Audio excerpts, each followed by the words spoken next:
quero fazer um preâmbulo para deixar claro o porquê Deus escolheu e separou uma nação. Tudo que Deus faz tem uma razão específica, tem um motivo. Então, eu gostaria de fazer um preâmbulo para dar um sentido à existência da nação de Israel. Como nós já sabemos que a geração antediluviana, ela se corrompeu de tal maneira que foi necessário Deus destruir aquela geração através do dilúvio. Desde que Adão e Eva pecaram no jardim do Éden, o vírus do pecado passou a estar em todos os seus descendentes. E quando Caim matou Abel, logo ele saiu da presença de Deus.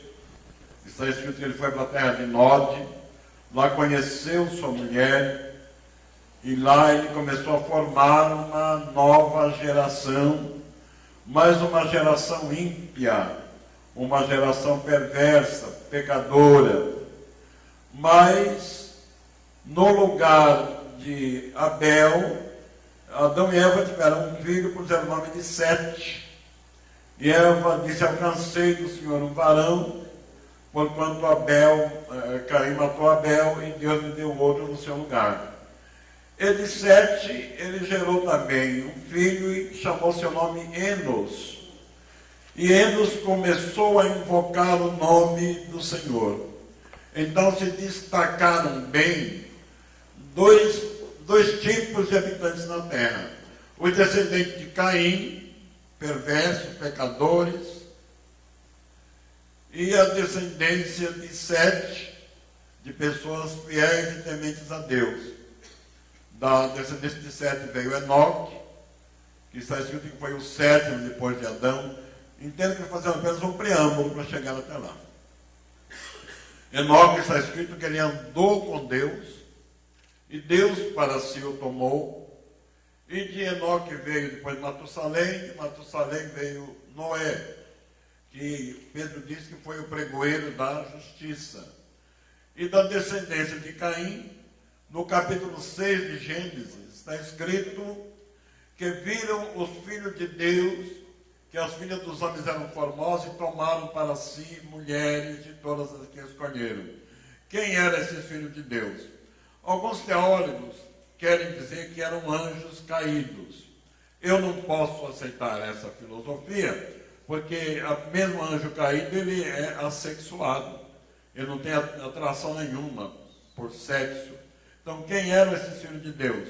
Era a descendência piedosa de Sete, que vendo as mulheres bonitas da descendência de Caim, foram atraídos por elas, e houve uma mistura da semente santa com a semente ímpia, e a terra se encheu de violência, de tal maneira que Deus, olhando do céu, ele viu toda a humanidade corrompida. Mas Deus viu um homem justo. Os olhos de Deus são maravilhosos, não é? No meio de um povo todo corrompido, ele viu um homem justo. Ele disse: Noé, eu te hei visto justo nesta geração. Portanto, faço contigo uma aliança. Deus o instruiu a fazer a arca. Foram salvos pela arca, salvo do dilúvio, Noé com sua família, apenas 8 pessoas. E em Noé, depois do dilúvio, começou uma nova geração. Tinha tudo para formar uma geração piedosa e temente a Deus. Mas Noé se descuidou, se embebedou. E quem fica bêbado sempre dá vexame, não é? Está escrito que ele ficou nu na sua tenda. O filho dele, Cão, viu ele nu, zombou do pai, chamou seus irmãos para fazer zombaria. Quando Noé acordou do seu vinho, ele amaldiçoou a descendência de Cão. E daí começou outra vez a corrupção a entrar no gênero humano. E no capítulo 10 de Gênesis, aparece um cidadão por nome Nimrod. Esse Nimrod era bisneto de Cão. Ele se tornou um líder político da época. Está escrito que ele era um poderoso caçador na presença do Senhor. E andando pela terra de Sinear, achou um vale e sugeriu: façamos aqui uma torre que comece na terra, cujo cume toque nos céus. É claro que os céus aí não é a morada de Deus, mas é esse espaço sideral. Como que zombando de Deus. Se ele mandar um dilúvio, nós subimos na torre e o dilúvio não nos alcança. Outro objetivo: para que nos ajuntemos e façamos para nós um nome. Então era o orgulho do homem desprezando Deus. Não precisamos de Deus, nós somos autossuficientes. E da torre de Babel nasceu a idolatria, a feitiçaria, a magia negra e o horóscopo. Se tiver alguém que gosta de horóscopo, aquele nasceu lá, viu? Na terra, na torre de Babel. E Deus resolveu confundir as línguas. Quando Deus quer fazer alguma coisa, ele não tem dificuldade, né? Os homens construíram a torre e Deus confundiu as línguas, não se entendiam mais. Um pedia água, o que será que ele quer? Será que é pedra? Não é uma pedra. Não, não é pedra, é água. Parou. A torre parou. Mas daquela torre surgiu Babilônia. Se alguém quiser uma informação melhor, leia o capítulo 47 de Isaías, que tem 15 versículos, e esse texto mostra claramente como era a Babilônia, como ela foi fundada, o que acontecia dentro dela. Então a humanidade começou outra vez a ver uma corrupção geral, toda a humanidade desviada completamente. Entendemos aí que havia um plano diabólico para corromper toda a humanidade, inviabilizando a vinda do Redentor. Porque se todos se contaminassem, pecassem, não haveria oportunidade para a vinda do Salvador. Porque quando sabemos já lá em Gênesis capítulo 3, versículo 15, da promessa que Deus fez a Eva, quando esta pecou, que da sua semente viria aquele que esmagaria a cabeça da serpente, restauraria o homem a Deus. Mas ninguém pega Deus de surpresa. Deus vê as coisas mais longe do que nós pensamos. Para nós, o que vai acontecer daqui 5 minutos, não sabemos. Deus sabe o que vai acontecer daqui 1000 anos, daqui toda a eternidade. Porque para Deus não tem passado, nem futuro. Para Deus há um eterno presente. Pois bem, Deus escolheu um homem. Vamos entrar agora em 70 anos de Israel. Vamos entrar agora então no assunto propriamente dito, começando com a chamada de Abrão. Eu vou usar a Bíblia Sagrada, que é o nosso manual, e vamos ler Gênesis, capítulo 12, versículos 1 a 7. Gênesis, capítulo 12. Ora, disse o Senhor a Abrão: sai da tua terra, da tua parentela e da casa de teu pai, e vai para a terra que te mostrarei. De ti farei uma grande nação, e te abençoarei, e te engrandecerei o nome. Sê tu uma bênção. Abençoarei os que te abençoarem, e amaldiçoarei os que te amaldiçoarem. Em ti serão benditas todas as famílias da terra. Partiu, pois, Abrão como lhe ordenara o Senhor, e Ló foi com ele. Tinha Abrão 75 anos quando saiu de Harã. Levou Abrão consigo a Sarai, sua mulher, e a Ló, filho de seu irmão, e todos os bens que haviam adquirido, e as pessoas que lhes acrescentaram em Harã. Partiram para a terra de Canaã, e lá chegaram. Atravessou Abrão a terra de Siquém até ao carvalho de Moré. Nesse tempo, os cananeus habitavam essa terra. Apareceu o Senhor a Abrão e lhe disse: darei à tua descendência esta terra. Ali edificou Abrão um altar ao Senhor que lhe aparecera. Muito Então, a nação de Israel foi formada de maneira sobrenatural, ou seja, de maneira milagrosa. Deus chamou um homem que se chamava Abrão. Este homem tinha 75 anos de idade. A sua mulher chamava-se Sarai, e ela tinha 65 anos de idade. E ela tinha um agravante, ela era estéril. Deus faz sempre as coisas diferentes no nosso pensamento, não é? Deus formou a nossa mulher, chamar um jovem casal, uma mulher frutífera, uma mulher que tivesse muitos filhos.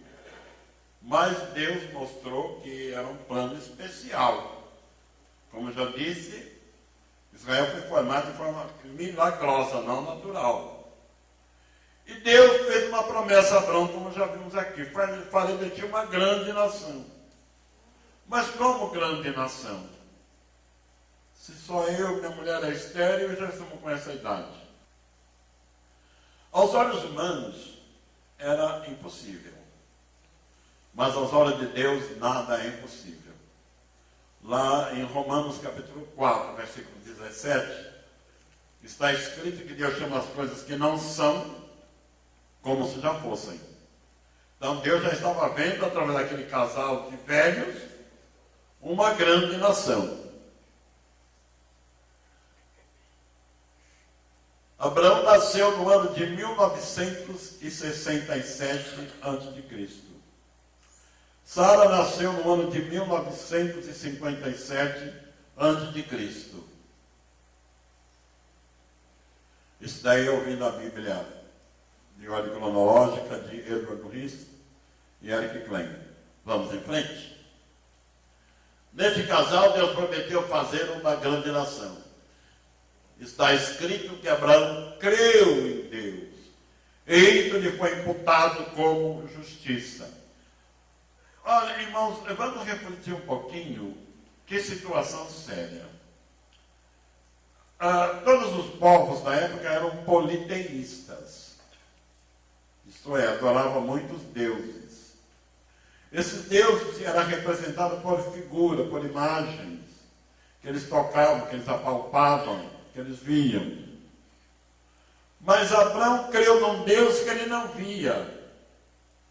Ele creu num Deus que não apalpava, mas falava. Como Deus falou com ele, não está escrito, mas Deus falou. Ou falou por sonho, ou falou por alguma visão, mas falou. Falou com Abraão, e ele creu. E por essa crença, ele foi imputado como justiça. Deus gostou, Deus aprovou aquela fé que Abraão demonstrou. Deus mudou o nome de Abrão para Abraão. Abrão quer dizer pai alto.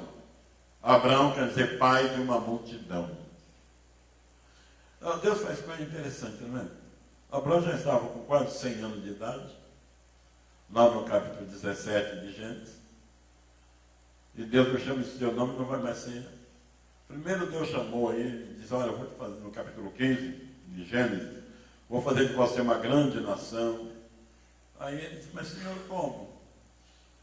Eu já estou com quase 100 anos, minha mulher é estéril, é através do filho de Agar, de Ismael. E Deus disse, Abraão, sai da tenda, olha para o céu, conta as estrelas. Contar a estrela é bem difícil, né? Existem milhões, bilhões e bilhões de estrelas. Quem já morou aqui num sítio, numa fazenda, onde não tem luz elétrica, e à noite olha para o céu, é forrado de estrela, não é? E na época de Abraão não tinha luz elétrica ainda, então as estrelas apareciam muito mais. Conta as estrelas se puder. Senhor, não dá para contar não. Assim será a tua descendência. Que coisa espantosa, que coisa maravilhosa.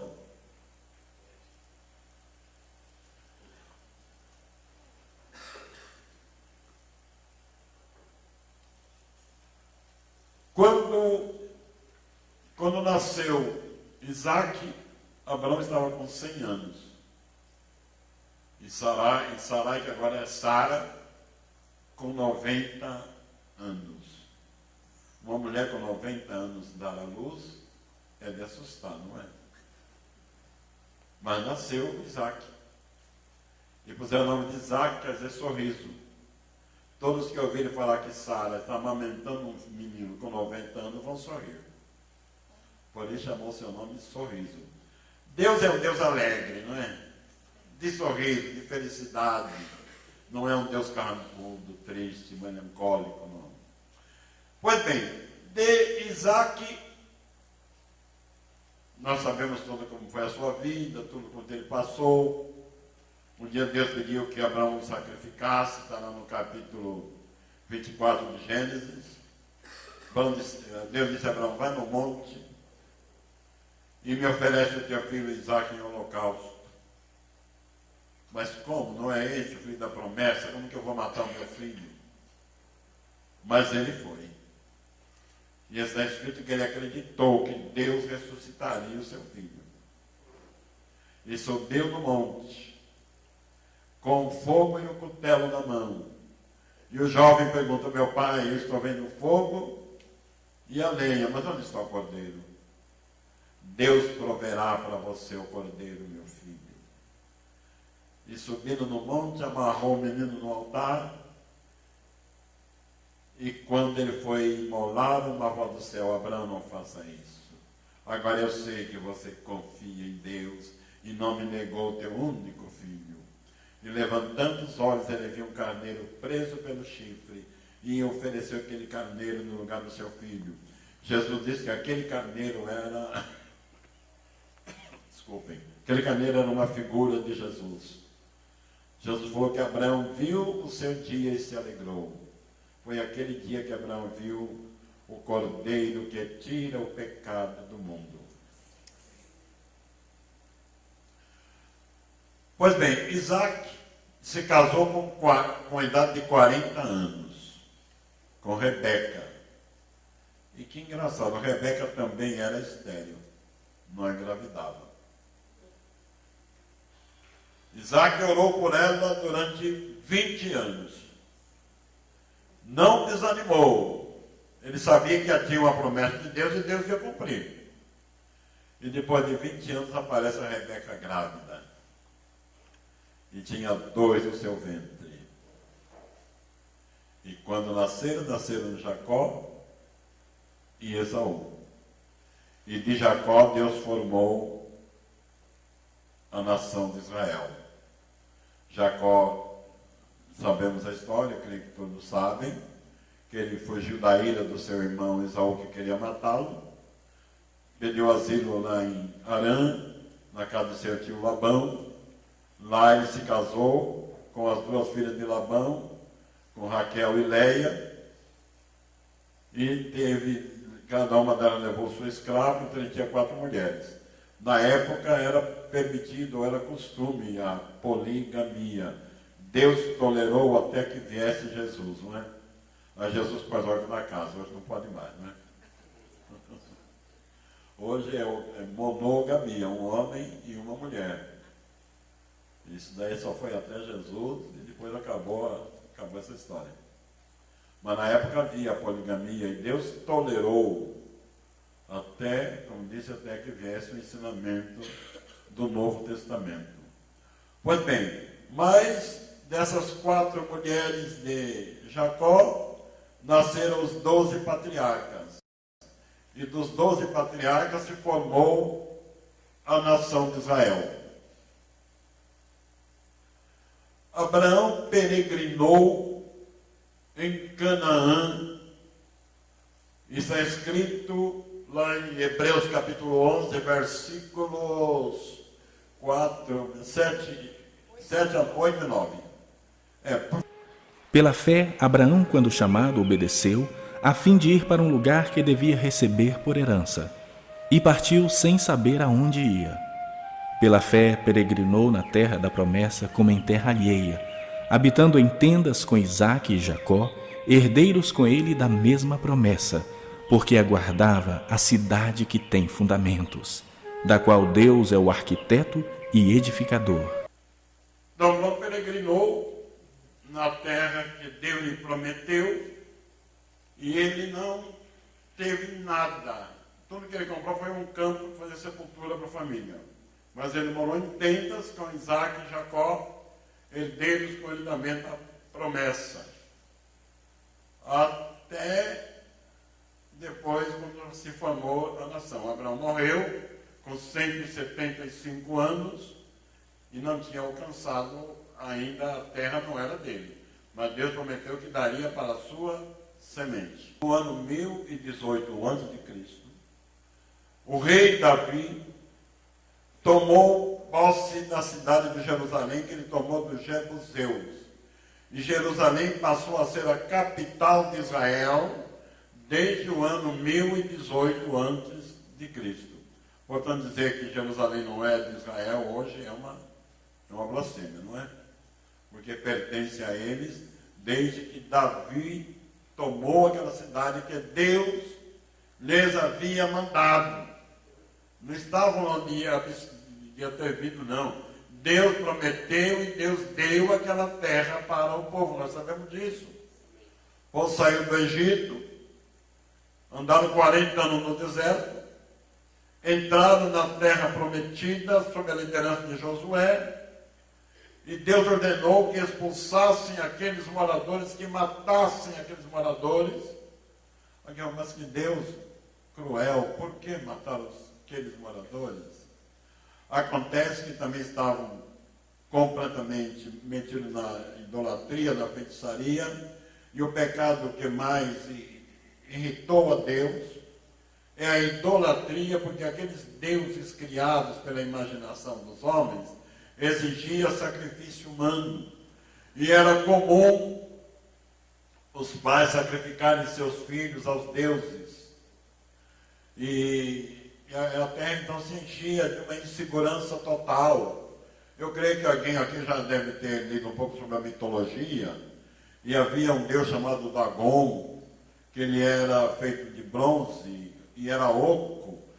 E por dentro se metia fogo nele até que os braços ficassem vermelhos e os braços virados para um tacho de azeite fervendo, e os pais jogavam a criancinha naquele braço incandescente e a criança já ia queimando-se no braço daquele ídolo e caía dentro de um tacho de azeite fervendo e morria. E para abafar os gritos da criança, eles ficavam batendo e cantando e louvando aqueles deuses. Então era uma situação assim difícil, cruel, e Deus lhes deu oportunidade para se arrependerem, mas eles mantiveram-se endurecidos, e agora Deus mandou que Israel os matasse e tomasse conta da sua terra. E foi exatamente isso que aconteceu. No ano 1022 a.C., aliás, no ano, desculpe, parece. 1018, quando Davi fundou Jerusalém. Mas eles já estavam habitando na terra há 400 anos, quando isso aconteceu. Quando Josué deu posse à terra de Canaã para Israel. Pois bem, irmãos, então agora o povo habitando na sua terra, a Jerusalém lhes pertencendo, e nós sabemos que depois de Davi veio seu filho Salomão. Davi queria construir um templo para adoração a Deus, e o profeta Natã veio a ele e ele disse: Natã, eu estou pensando em construir um templo para Deus. E Natã falou: faça, tudo que você fizer, Deus é contigo. E quando o profeta foi embora, ele falou: Natã, não fale isso não. Vai lá e fala para Davi que ele não pode fazer o templo não. Aí ele teve que voltar para Davi: me perdoe, eu profetizei da carne, viu? Não foi Deus que falou não, você não pode construir o templo. Você derramou muito sangue. E você não poderá construir o templo. Mas um filho que você gerar, eu darei paz a ele, e ele construirá o templo. E sabemos que do seu filho Salomão, que ele teve de Batseba, segundo filho, esse foi rei de Israel, ele construiu o templo, que foi na época um orgulho da nação de Israel, templo maravilhoso. Então Israel estava agora no auge, não é? Com um rei poderoso, muito rico, muito ouro, muita prata, o povo prosperando, mas o povo pecou. O povo entrou na idolatria. Eu não quero entrar agora no assunto da divisão das tribos, quando se separou as 10 tribos, se separaram de Benjamim e de Judá, formando o reino do norte e o reino do sul. Eu não vou entrar nesse detalhe, porque senão nos desviaríamos um pouco do assunto. Mas vamos nos manter aí nas tribos que ficaram fiéis à descendência de Davi, que foi a tribo de Benjamim e Judá. Judá encampou as tribos, ficou conhecido como tribo de Judá. Mas Judá também se desviou, também entrou no pecado da idolatria. Deus usou os profetas Jeremias, Isaías, para convidá-los ao arrependimento, mas eles endureceram o coração. Até que Deus os entregou nas mãos dos babilônios, dos caldeus. E no ano 605 a.C., o exército de Babilônia entrou, invadiu Jerusalém, destruiu o templo, destruiu a cidade e levou o povo cativo para a Babilônia. Jerusalém ficou totalmente destruída, arrasada. Por quanto tempo ficaram na Babilônia? Está escrito em Jeremias capítulo 29, versículo 10, e em Jeremias capítulo 25, versículo 11. Me desculpe se eu desço aos textos, se alguém tiver mais interesse, pode ir anotando esses textos, não é? E depois em casa vão verificando. Então eu falei Jeremias 29, 10 e Jeremias 24 e 11, onde Jeremias falou dos 70 anos do cativeiro babilônico. Agora, meus irmãos, calculem uma pátria, uma nação, ficar 70 anos sem morador, sem habitante, sem ninguém cuidar deles. O que vira isso? Vira um matagal, não é? Um lugar de brejo, de mato, onde vai se criar animais ferozes, perde o aspecto de cidade, ou de um país. E foi tão interessante que Deus guardou aquela terra por 70 anos, que ninguém invadiu aquela terra. Completos 70 anos, eles voltaram para a sua terra. Deus usou o rei Ciro, e através do rei Ciro, que era Medo, que era persa, ele ordenou o regresso à volta de Judá.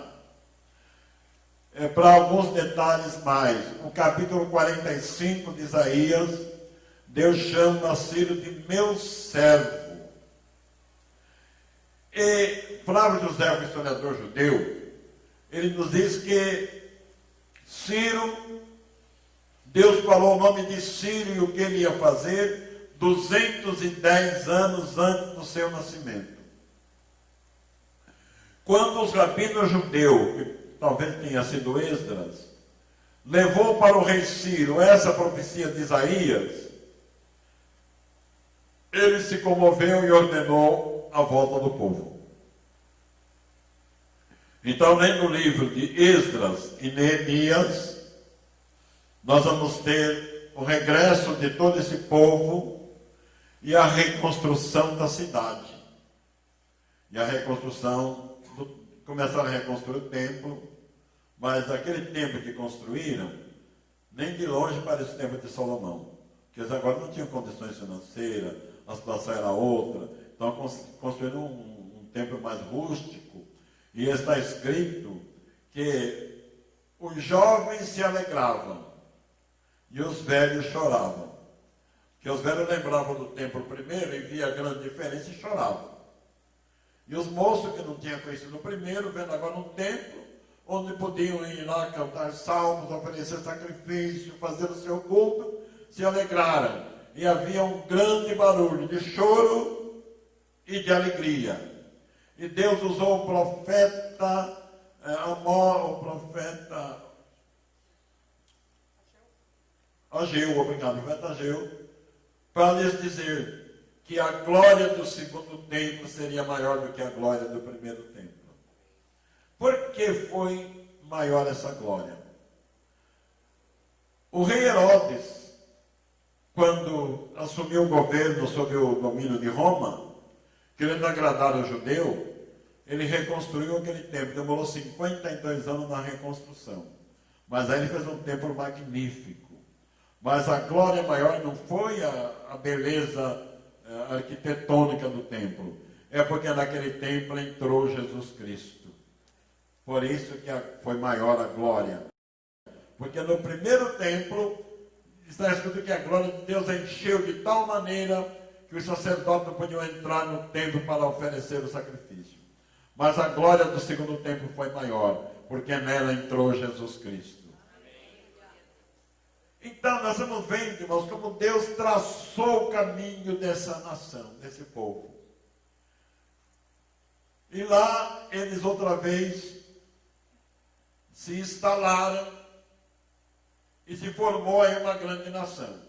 Existe aí um período, chamado período interbíblico, que foi de 400 anos, desde Malaquias, o último profeta do Velho Testamento, até João Batista.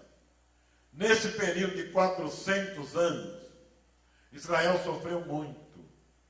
Eles sofreram sob o reinado da Grécia, sob Alexandre o Grande, e depois da morte de Alexandre, com a morte de Alexandre, o reino foi dividido em quatro seus generais. E houve lá um general chamado Antíoco Epifânio. A Bíblia não dá o nome dele, mas a história dá. E tudo quanto Daniel profetizou, ele fez.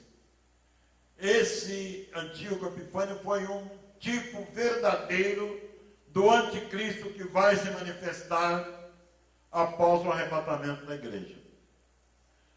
Se alguém quiser uma informação melhor, vocês leiam o capítulo 11 de Daniel. Dos versos 1 a 35, a 37, fala de Antíoco Epifânio. Do 38 ao 45, fala do anticristo que virá. Então, lendo com atenção esses versículos, vão perceber que se cumpriram até o versículo 37. Do 38 por diante se cumprirá com a vinda do anticristo. Veio Jesus. Eles esperam o Messias, até hoje, não é? Quem é o Messias? É um rei. O rei vem, certamente, com poderes reais para destruir o Império Romano e elevar o trono de Israel. Mas o rei de Israel nasceu numa manjedoura, de uma família pobre. É rei. É rei. Eu já vi alguns crentes que condenam fazer comemoração de Natal. Mas é interessante, Deus mandou do céu um grupo de anjos para comemorar o nascimento de Jesus, não é? O rei nasceu, não tinha uma orquestra sinfônica para recebê-lo, nem um palácio decorado, mas veio do céu uma legião de anjos, um coral cantando glória a Deus nas alturas, e paz na terra, e boa vontade para com os homens. E nasceu o rei de Israel.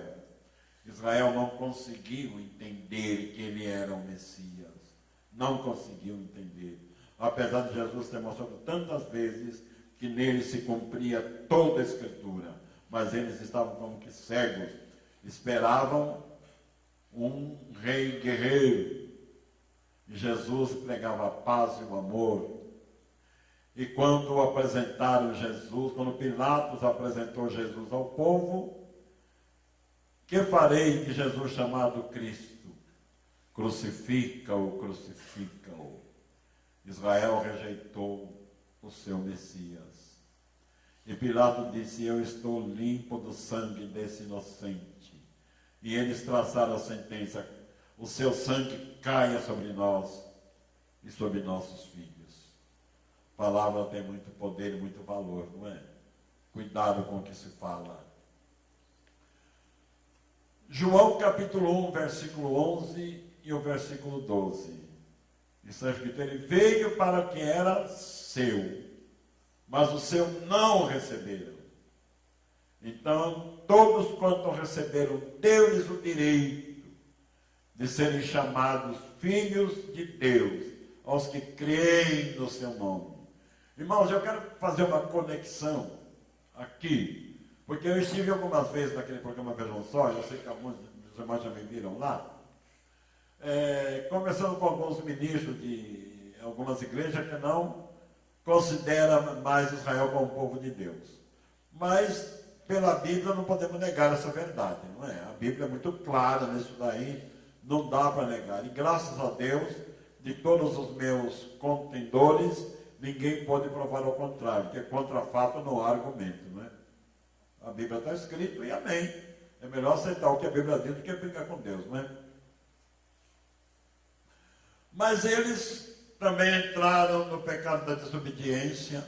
Veja que lá no Evangelho de Mateus, capítulo 23, versículo 39 a 41, tem uma passagem interessante. Jesus olhou para Jerusalém e chorou sobre ela, dizendo, quantas vezes eu quis juntar os teus filhos, como a galinha junta seus pintos debaixo das asas, mas você fizeste.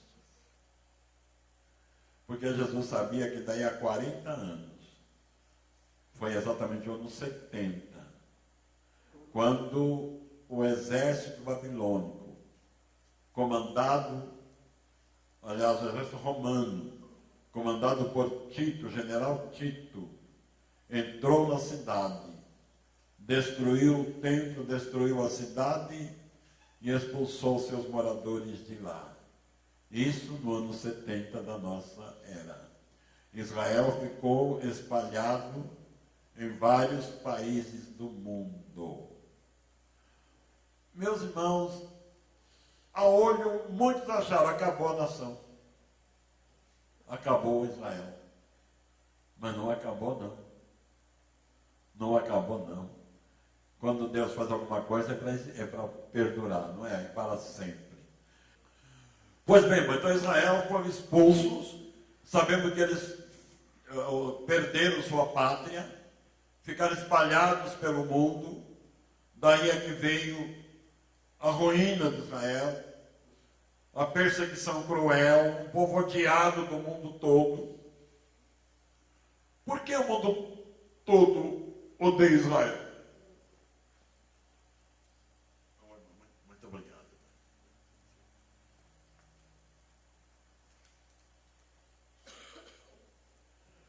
Qual seria o segredo de Israel ser tão odiado pelo mundo todo? Israel é o povo de Deus e o mundo jaz no maligno. O diabo odeia tudo quanto é de Deus. Mas aqueles que receberam Jesus como Salvador amam Israel. E ora por eles, não é? Nós deveríamos orar por Israel. Pois bem, amados, nós já sabemos do holocausto que houve na Alemanha, dos 6 milhões de judeus que morreram nos fornos crematórios, da perseguição que esse povo sofreu. Mas, graças a Deus, está fazendo hoje, fazendo nesse mês, como no dia 14, né, os 70 anos da sua repatriação.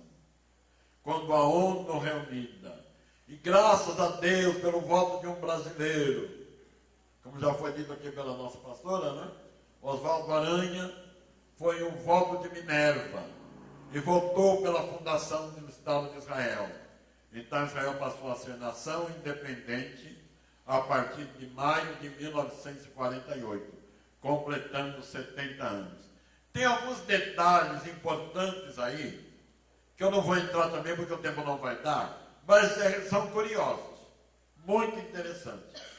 Jesus falou assim uma ocasião, olha para a figueira. Quando seus ramos se tornam tenros, vocês sabem que está próximo o verão.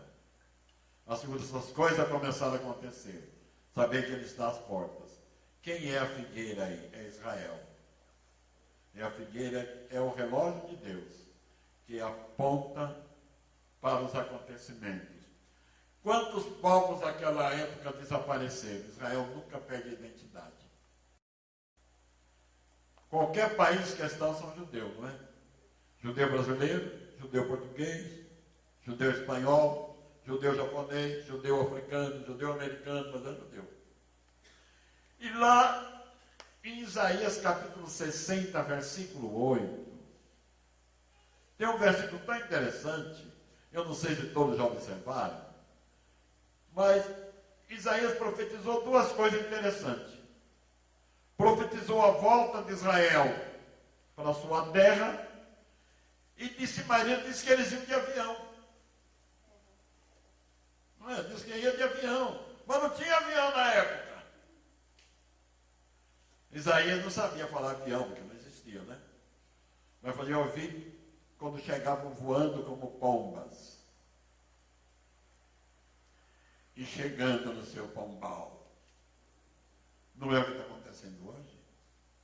Israel voltando de avião para a sua terra. Então veja, irmão, eu disse ao pastor dessa igreja, me perdoe, eu não gravei o nome do pastor que veio conversar comigo. Como que é o nome do pastor? Apóstolo Samuel, né? Apóstolo Samuel. Que nós somos um povo bem-aventurado, porque nos nossos dias não se cumprindo as profecias. Com tanta clareza que só não vê quem não quer. Nos nossos dias, o que Deus falou há muitos anos atrás estão se cumprindo com clareza agora, debaixo dos nossos olhos. Todos estão aguardando o arrebatamento, se alegrem, ele está chegando. Pode acontecer a qualquer momento. O arrebatamento da igreja é iminente. Vamos estar preparados. Pois bem, amados, então Israel, na sua terra, em 1948, alguns líderes de Israel, como Davi Ben-Gurion, Golda Meir e outros judeus ilustres, que muito trabalharam na reconstrução da pátria, eles estão lá, e desde que entraram, eles suportaram grandes guerras. Um país pequeno, menor que o estado do Ceará, nunca foi derrotado em guerra nenhuma. Qual é o segredo? Deus está com eles.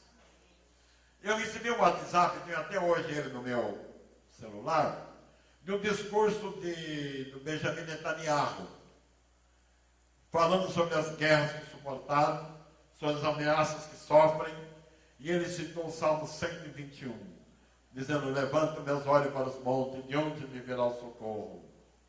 E o salmista fala: meu socorro vem do Senhor que fez o céu e a terra. E é verdade, é isso mesmo. Socorro vem de Deus. Mas agora vamos entrar um pouco nos nossos dias agora. Quem aqui já estava vivo no ano de 1967? Você tiver a mão levantada. Pouca gente, eu também, viu? A maior parte nasceu depois disso, né? São jovens. Nessa ocasião eu trabalhava na Companhia Telefônica Brasileira, na Rua 7 de Abril. Trabalhava na folha de pagamento. Foi quando estourou a guerra de Israel contra a RAU, República Árabe Unida. A RAU era comandada por Abdel Nasser Gamal, que era o presidente do Egito. E eles se reuniram, 11 nações confederadas, com armas da Rússia, as armas mais atuais, mais poderosas, e marcaram para riscar Israel no mapa. Esse povo não vai mais existir. De fato, Israel não tinha condição de suportar aquela guerra. Uma naçãozinha menor que o estado do Ceará. Guerrear contra 11 nações, fortemente armadas, logicamente não tem condição. Mas deixa eu fazer um parênteses aí. São 10 horas, agora 10 e 5, sabe quanto um pouquinho mais, né? Fazer um parênteses para dizer quantas vezes o diabo quis acabar com Israel e nunca conseguiu. Já no ventre da mãe já brigavam, né? Até Rebeca estranhou. Por que isso? Deus falou, porque dois povos estão no teu ventre, duas nações. Pois bem, já brigaram lá. Depois Jacó era meio trapaceiro, enganou seu irmão, roubou-lhe a bênção, e Esaú jurou matá-lo. Ele precisou fugir. Ficou 20 anos lá em Padã Arã, na terra, na casa de seu avô Labão. Quando ele voltava, agora casado, com muitos filhos, muito gado, muito camelo, empregados, ele soube que seu irmão Esaú vinha encontrá-lo com 400 homens. Meu irmão vai me matar agora.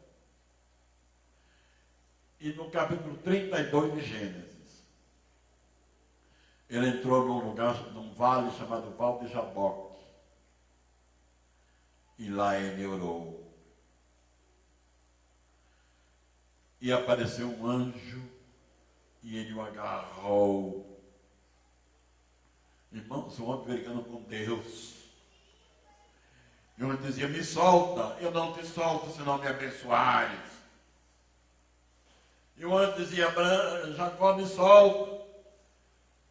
O dia está amanhecendo, eu não te solto se não me abençoares. E o anjo lhe tocou a juntura da coxa e deslocou. A dor que ele sofreu deve ter sido horrível, mas ele queria a bênção, não soltou. Se não me abençoares, eu não te solto.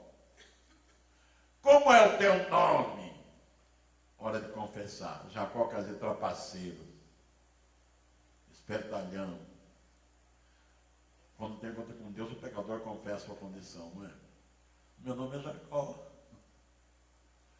Mas de hoje por diante não será mais Jacó, mas Israel. Porque como príncipe lutaste com Deus e com os homens e prevaleceste. E ele saiu de lá mancando, mais do que eu ainda, né? Saiu mancando. Mas foi encontrar seu irmão Esaú. E quando se encontraram, se abraçaram e um chorou no ombro do outro, e tudo passou. Pois daí o diabo foi frustrado também dessa vez. Lá com a rainha Esther, lembra da história no livro de Esther? Quando Amã, que era da descendência dos midianitas, armou um laço para acabar com toda a nação, para destruir todo o povo. O livro de Esther não fala em Deus uma única vez, mas Deus aparece agindo. Sabemos o resultado já, não é?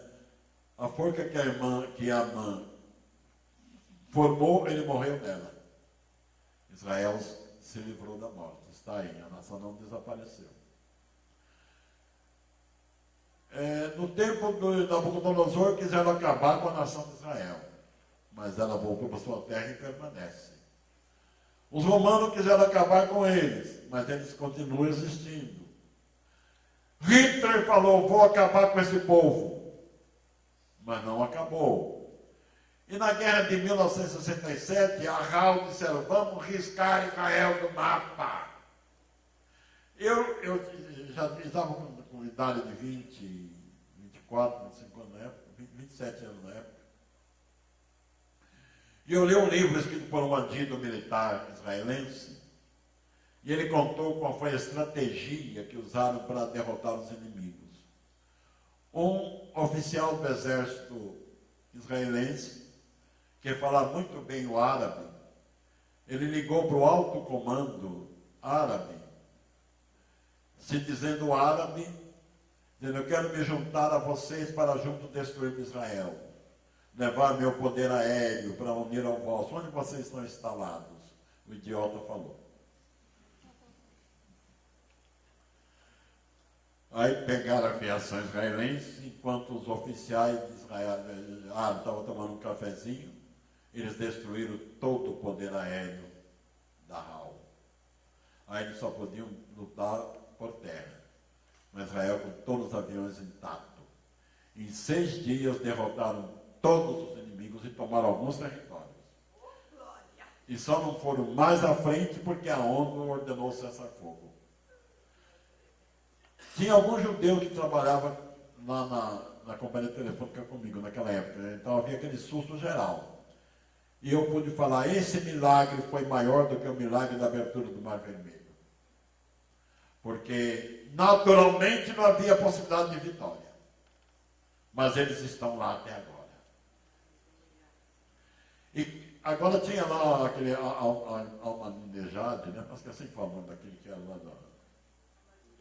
Não é? Era isso mesmo, né? Que era lá do Iraque, né? Do Iraque. Disse que riscar Israel do mapa. O nome dele não se fala mais, né? Acabou. Mas Israel está lá. E agora, irmãos, uma profecia se cumprindo agora.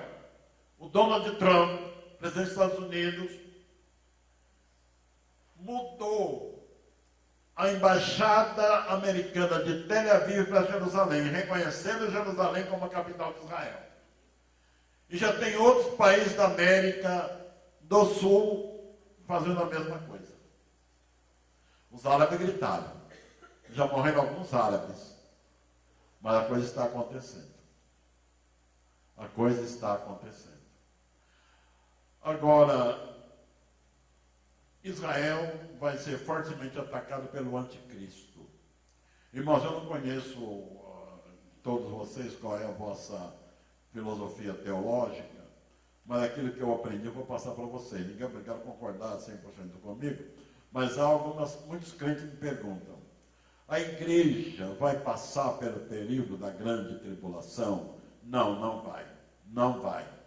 Jesus nos livrou da ira futura. Antes que venha a grande tribulação, ele leva a igreja. Se quiser dar alguns textos para verificar, anotem. 1 Tessalonicenses, capítulo 1, versículo 10. A saber, Jesus Cristo que nos livra da ira futura. Apocalipse, capítulo 3, versículo 10. Carta à igreja de Filadélfia. Assim como guardaste a palavra da minha paciência, eu te guardarei da hora da tribulação que há de vir sobre todo o mundo. Não te guardarei na hora, te guardarei da hora. É diferente. Guardar na hora, foi guardado na hora, por exemplo, Noé foi guardado na hora do dilúvio. Ele assistiu, mas de dentro da arca. Israel no Egito foi guardado na hora das pragas, estava na terra de Nod. Lá as pragas não chegaram, mas assistiram as pragas caindo no Egito. Foram guardados na hora. Mas Ló, em Sodoma, foi guardado da hora. Porque o anjo que lhe pegou pela mão disse, sai depressa daqui, porque eu nada posso fazer enquanto você estiver aqui. Figura da igreja que vai ser tirada antes que venha a ira de Deus. E temos como figura do arrebatamento dois personagens do Velho Testamento, que será Elias e Enoque. Alguém disse que Enoque vai ser uma das testemunhas do testemunho capítulo 11 de Apocalipse? Não vai ser, não. Hebreus capítulo 11, versículo 5, está escrito que Enoque andou com Deus, e Deus para si o tomou, visto que antes da sua trasladação, ele alcançou, porque Deus não quer que ele provasse a morte, visto que antes da sua trasladação, ele alcançou o testemunho de que agradara a Deus. Eu costumo dizer, às vezes, numa igreja que eu vou dar alguma prédica, o crente que quiser ser arrebatado, agrade a Deus, viu? Quem agradar a Deus vai ser arrebatado. Agradar a Deus não é sempre fácil. Às vezes tem que me desagradar a mim para agradar a Deus, né? Mas vale a pena eu me desagradar a mim, mas agradar a Deus. Porque aí nós seremos arrebatados. Então Enoque não pode ser uma das testemunhas. Creio que deve ter muita gente assistindo aquela novela da Record, Apocalipse. Eu assisti alguns capítulos. Eu já vou dizer de cara, tem duas coisas lá absurdas, erradas. Que eles atestam que as duas testemunhas é Elias e Moisés. Não é nem Elias nem Moisés, não pode ser. Não tem condição de ser. Nenhuma condição. Também não vou explicar melhor, porque nós ficaremos há muito tempo. Mas, se quiserem saber, leia o capítulo 17 de Mateus. Quando desceram do monte, perguntaram a Elias, vai vir. e leia o capítulo 11 de Mateus, principalmente o versículo 14. Vocês vão ter uma resposta disso. Mais versículos que provam que a igreja não passava pela grande tribulação. Isaías 26 e 20. Vai, pois, povo meu, entra nos teus quartos, fecha a porta sobre ti, só por um momento, até que passe a ira, porque o Senhor sairá para castigar os moradores da terra. Então a igreja não vai assistir. Mas quando a igreja voltar com Jesus, aí ela volta. Agora eu gostaria que nós lêssemos outro texto. O capítulo 14 de Zacarias, do verso 1 a 9. Quem lê para mim? Zacarias 14, de 1 a 9. Preste bem atenção nessa leitura, que é muito importante. Zacarias capítulo 14.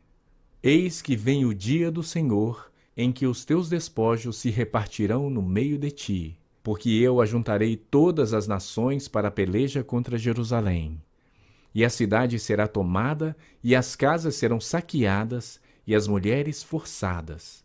Metade da cidade sairá para o cativeiro, mas o restante do povo não será expulso da cidade. Então sairá o Senhor e pelejará contra essas nações, como pelejou no dia da batalha. Naquele dia estarão seus pés sobre o Monte das Oliveiras, que está defronte de Jerusalém para o oriente. O Monte das Oliveiras será fendido pelo meio, para o oriente e para o ocidente, e haverá um vale muito grande. Metade do monte se apartará para o norte, e a outra metade para o sul. Fugireis pelo vale dos meus montes, porque o vale dos montes chegará até Azal. Sim, fugireis como fugistes do terremoto nos dias de Uzias, rei de Judá. Sim, fugireis como fugistes do terremoto dos dias de Uzias, rei de Judá. Então virá o Senhor meu Deus, e todos os santos com ele. Acontecerá naquele dia que não haverá luz, mas frio e gelo. Mas será um dia singular, conhecido do Senhor. Não será nem dia nem noite, mas haverá luz à tarde. Naquele dia também sucederá que correrão de Jerusalém águas vivas, metade delas para o mar oriental e a outra metade até o mar ocidental. No verão e no inverno sucederá isto. O Senhor será rei sobre toda a terra. Naquele dia, um só será o Senhor e um só será o seu nome. Toda a terra se tornará como a planície de Geba a Rimon, ao sul de Jerusalém. Esta será exaltada e habitada no seu lugar, desde a porta de Benjamim até o lugar da primeira porta, até a porta da esquina, e desde a torre de Ananel até aos lagares do rei. Esta será exaltada e habitada no seu lugar, desde a porta de Benjamim até o lugar da primeira porta, até a porta da esquina, e desde a torre de Ananel até aos lagares do rei. Habitarão nela, e já não haverá maldição, e Jerusalém habitará segura. Esta será a praga com que o Senhor ferirá a todos os povos que guerrearem contra Jerusalém. A sua carne se apodrecerá, estando eles de pé. Apodrecer-lhes-ão os olhos nas suas órbitas, e lhes apodrecerá a língua na boca. Naquele dia também haverá da parte do Senhor grande confusão entre eles. Cada um agarrará a mão do seu próximo, cada um levantará a mão contra o seu próximo. Também Judá pelejará em Jerusalém.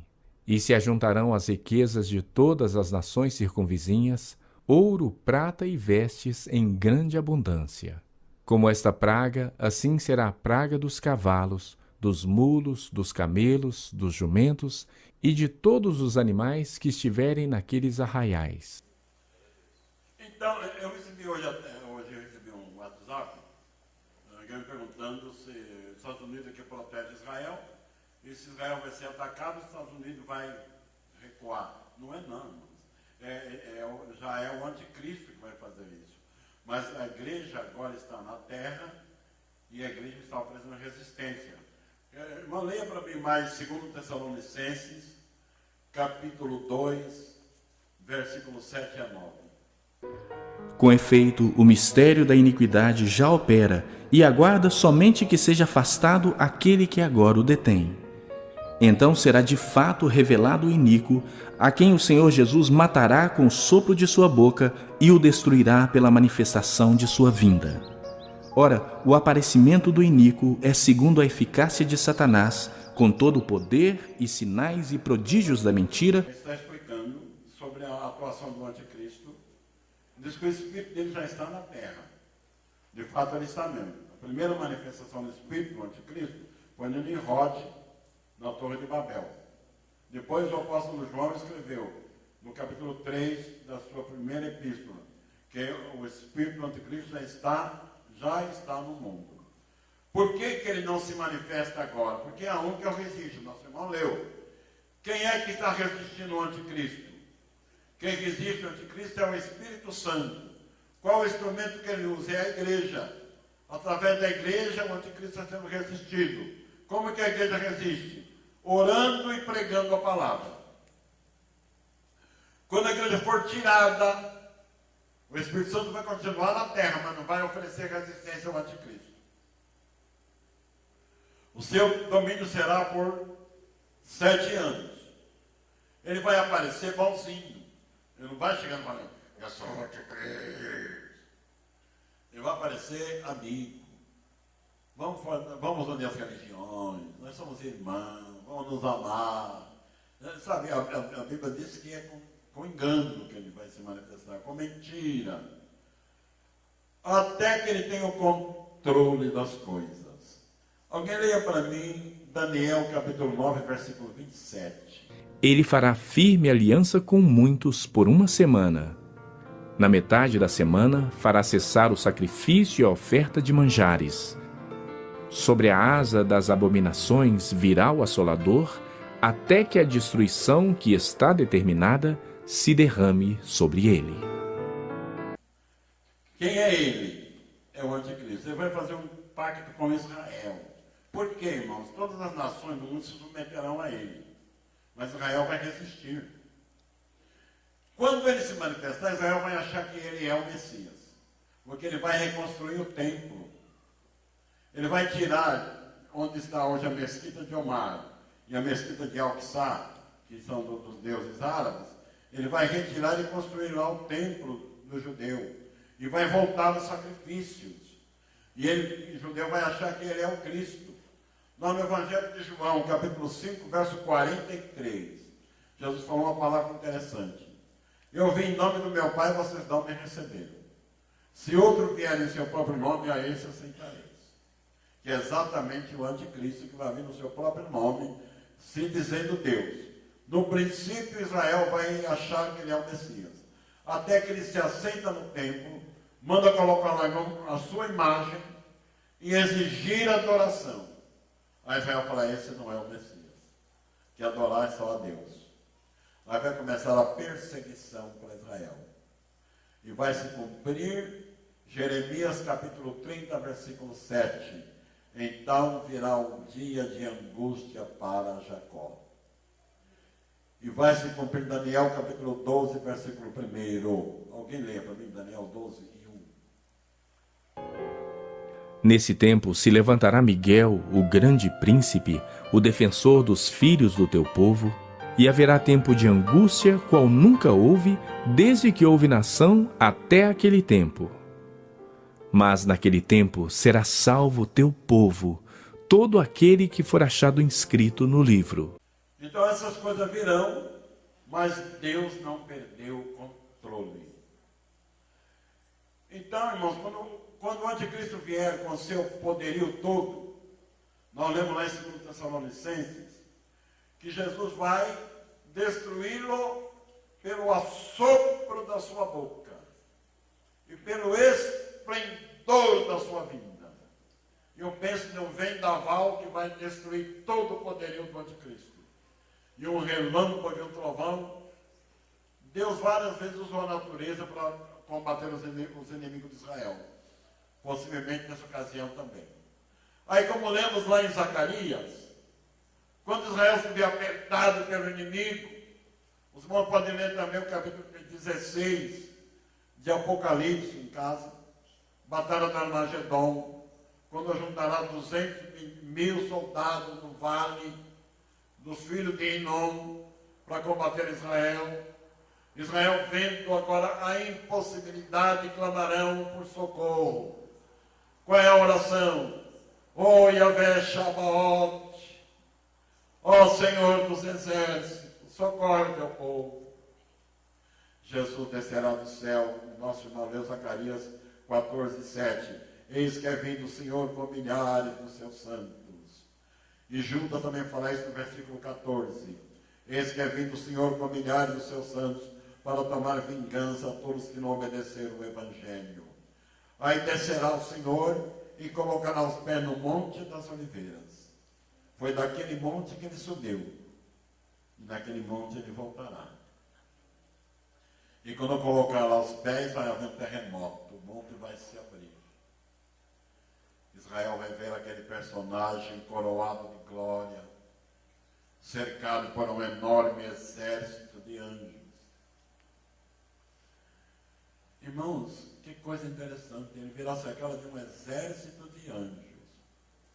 Quando Jesus está sendo preso, que Pedro quis defender com a espada, Pedro, guarda a tua espada. Se eu quisesse, eu pedia ao meu pai agora mais de 12 legiões de anjos. Jesus usou a linguagem militar. Uma legião era composta de 6.000 soldados romanos. 12 legiões daria 72.000 soldados, anjos. Um anjo sozinho matou 185.000 soldados assírios em uma noite, o que faria 72.000 anjos. E agora, para combater o anticristo, Jesus desce cercado de anjos. Vai lançar o anticristo e a besta no lago de fogo e enxofre, vivos, não podem morrer. Vão vivos para nunca mais sair de lá e serem atormentados noite e dia para todo sempre. Israel vai ver aquele personagem maravilhoso que derrotou seus inimigos de repente e vão dizer: quem é esse homem? E vão se aproximar dele e vão ver suas mãos com o sinal dos cravos ainda. Zacarias capítulo 13, versículo 6. E eles lhe dirão: que feridas são essas nas tuas mãos? Mas essa é a ferida com que eu fui ferido na casa dos meus amigos. Aí vão compreender que era o Messias que eles negaram perante Pôncio Pilatos. Se reconciliarão com ele. Aí Israel volta a ser o povo de Deus, em comunhão com ele. Jesus estabelece o milênio. Está escrito em Apocalipse capítulo 20, do versos 1 a 6. Fala, versos 1 a 7, fala em 6 vezes de 1000. Então é Satanás preso no abismo. Vai descer o anjo do céu e prender o diabo, que se chama antiga serpente Satanás, por 1000 anos. Lá ele não vai sair no dia dos pais, no dia da mãe, no dia do namorado, lá não tem esse negócio. 1000 anos. Lá não tem Gilmar Mendes para dar habeas corpus. 1000 anos. O Supremo Juiz já assinou a sentença. Jesus, irmão, leu Zacarias 14, verso 9. Então o Senhor será rei em toda a terra. E a igreja? A rainha, a esposa do rei, está morando na Nova Jerusalém, que de Deus desceu do céu. Capítulo 21 de Apocalipse. Irmãos, eu pude escrever o livro da Revelação do Apocalipse, já está esgotado, né, a 5ª edição. Eu não trouxe para vocês, mas Daniel eu trouxe. Mas olha, quando é lindo, quando a Nova Jerusalém descer do céu, ela não vai tocar na terra, vai ficar no ar, suspensa. E está escrito que lá não vai ter sol, porque o brilho de Jesus vai iluminar a cidade. Ela vai ficar como um astro brilhando no ar. Esta é a morada da igreja durante o milênio. E quando terminar o milênio, Satanás será solto por um pouco de tempo. Fará a última guerra reunindo outra vez. Essa é a batalha do Armagedon. Reunir inimigos para cercar o arraial dos santos. Mas vai descer fogo do céu, serão destruídos. Então entraremos na eternidade. Agora sim, não haverá mais pranto, nem tristeza, nem dor, nem choro, porque as primeiras coisas passaram, eis que tudo se fez novo. Glória a Jesus. É a nossa esperança.